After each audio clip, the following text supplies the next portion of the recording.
Hi guys. Today we're going to talk about copyright. I know a lot of you may not know a lot about copyright, so we're going to go in great depth about this.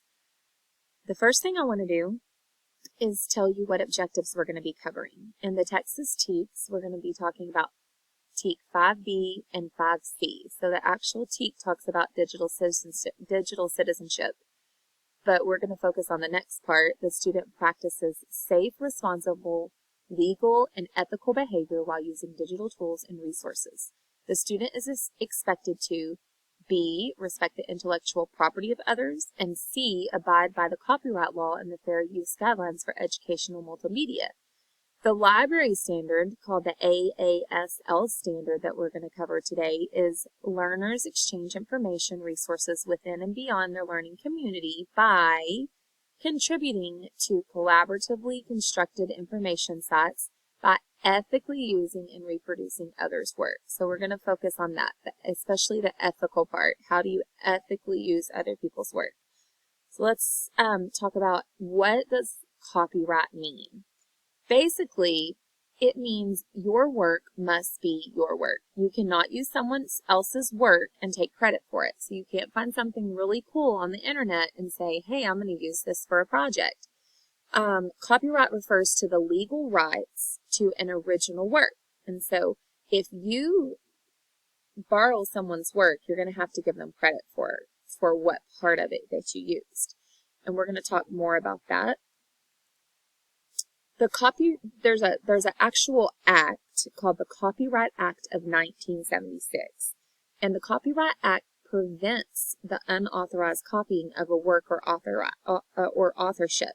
So means you can't do that. This is an actual law. So your work. Let's talk about what that is. When you make something like a story, a picture, a play, you get to make those rules about what happens with those. You decide if someone can make a copy of it, if they can perform it, like if you had written a play, if they can perform it, if they can show it at an art show or on television. You get to decide that because it's your work. You also get to decide if they can make any changes to your work. So if you've written something and they want to use it and change what you've written, you get to decide that. People have to have your permission to do anything to your work. So why is that? When you work hard on your work, it should be yours because you worked hard on it. No one has the right to take credit for your work and say it's their own. No one has the right to use even just a piece of your work. You can be paid for your work. That's, an author who writes a book, a person who writes a play, they get paid for their work. So you can get paid for your work. And if someone uses your work as their own, they could be paid for your work.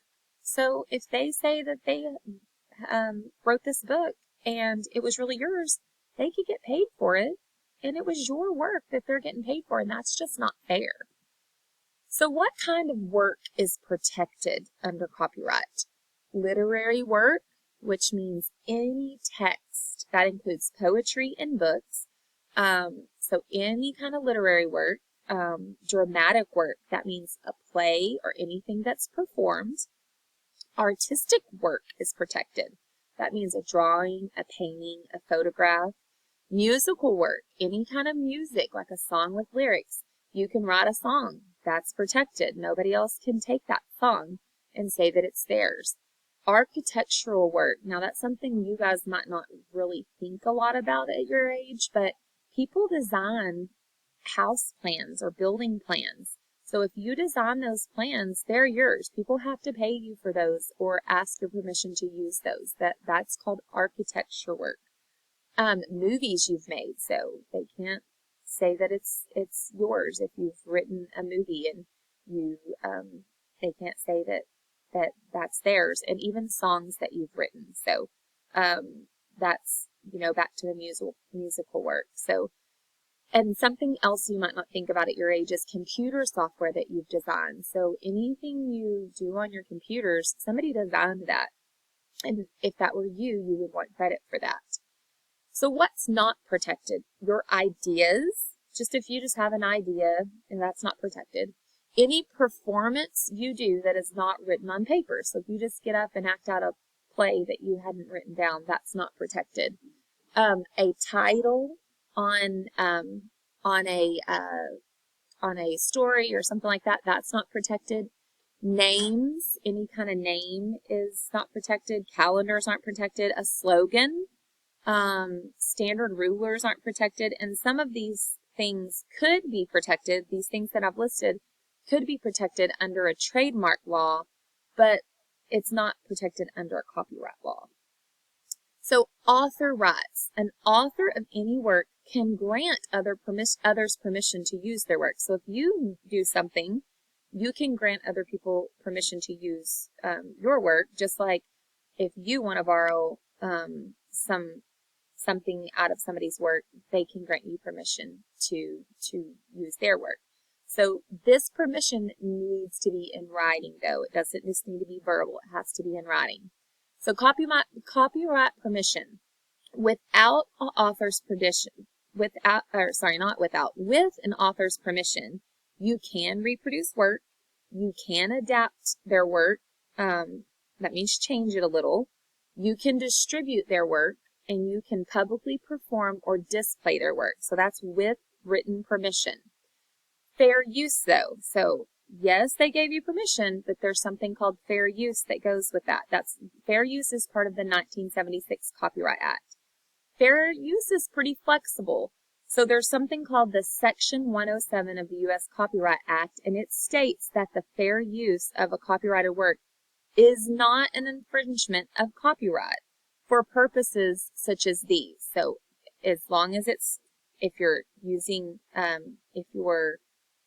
gonna criticize or give, it doesn't mean bad criticism, just critique their work, comment on it, news reporting, teaching.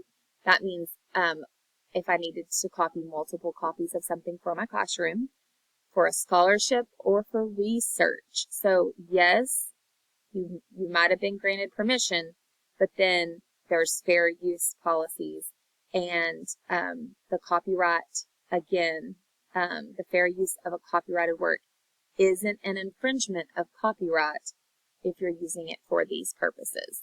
So fair use, the Copyright Act states that in determining whether a use is fair use, because you would wonder, is this fair use?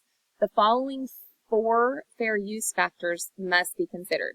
Number 1, the purpose and the character of the use, including whether such use is of a commercial nature or for a nonprofit educational purpose. So, number 2, the nature of the copyrighted work. What's the nature of it? What is it about? The amount and the substantiality of the portion used in relation to the copyrighted work as a whole. So how much of it you're going to use. Number 4, the effect of the use upon the potential market or value of the copyrighted work. So the effect of how you use it, how it would affect the value, like how much it's worth. I know those are kind of confusing things, but fair use is very flexible here.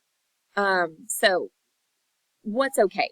A friend takes a picture on their phone and shares it with you.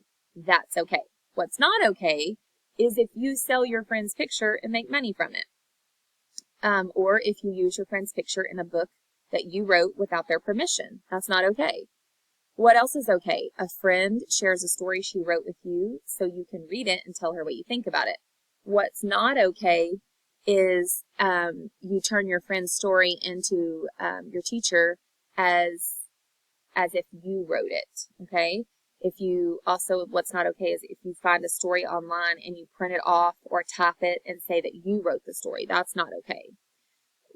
Something else that would be okay is if your friend writes a play and asks you to perform in the play with him. But what's not okay is you turn and say your friend's play is yours and you turn it into your teacher or into a company as your own. Or you also can't do this. If you find a play online and you use pieces of the play for a project and you don't give the author credit, you can't do that. So sharing. You can let someone listen to music that you've downloaded on your phone because you've paid for it to be on your phone. You can invite a friend over to watch a movie you have rented online. You can invite someone to play a game on your computer that you have downloaded because you paid for it.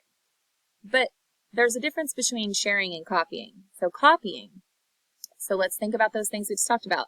If you copy some music that you've downloaded on your phone and you put it on your friend's phone so they can have it too, that's copying. They didn't pay for it. They can't have it. That's wrong. You can't do that.